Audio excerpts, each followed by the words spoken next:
All Blacks. Wayne Pivac reveals the red flags he saw ahead of Scott Robertson's axing.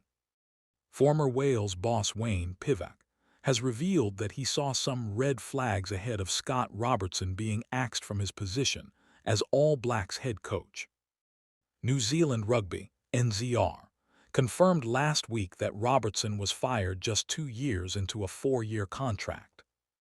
This, after a review which was undertaken by NZR chairman David Kirk, former All Blacks hooker and NZR board member Kevin Milamu, as well as ex-NZR high-performance manager Don Tricker.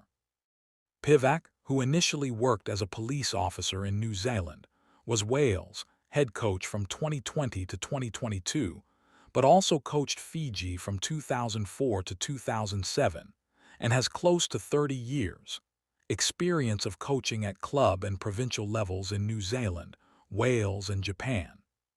He appeared on the DSPN podcast with Martin Devlin and said there were some warning signs in the build-up to Robertson's dismissal. That was a big red flag for me. You look at the performance on the field, and you look at what's going on off the field, and the first red flag for me was when a guy like Leon MacDonald, who is obviously a good All Black, a Cantabrian and a Crusader, when he walks out on an All Black job after a short period of time. That was a big red flag for me, he said. And then you get Jason Holland, so these questions have got to be asked there, I guess, and have been asked as to why that happened. But then you look at the performances on the field, and for me, as an outsider watching, consistency is the big thing that you want, and that's probably what we lacked with Wales. When I was there, we'd have a winner Six Nations, then come fifth. That's not consistent enough.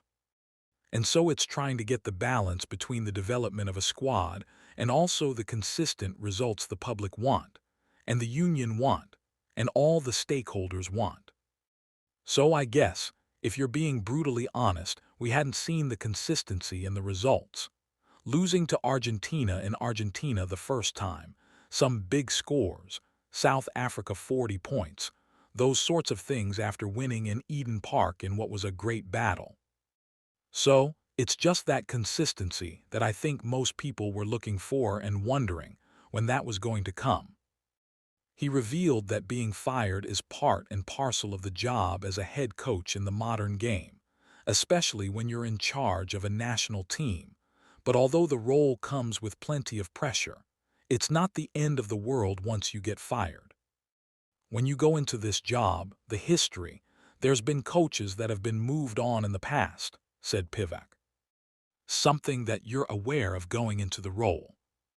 There's an old saying, there are coaches that have been sacked and those that are waiting to be sacked. But in this day and age now, it's happening more and more often at the end. So, it's something that you're aware of going into the role. When you take on a national job, there's a lot at stake. When you have a test match twin, I know my experience with Wales and Fiji, it can change the mood of a population. Productivity goes up after a good win, and it can go down after a bad loss.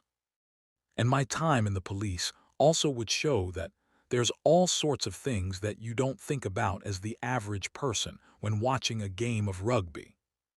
But you're aware of all those things when you're in the top job. It's tough on the family, probably more than yourself. You know, all coaches have egos, and it's a bit of a dent to be told that you're not required or wanted. So, it's not a nice thing to have happen, but certainly you crack on and you get on with it. Life does move on. The sun comes up in the morning,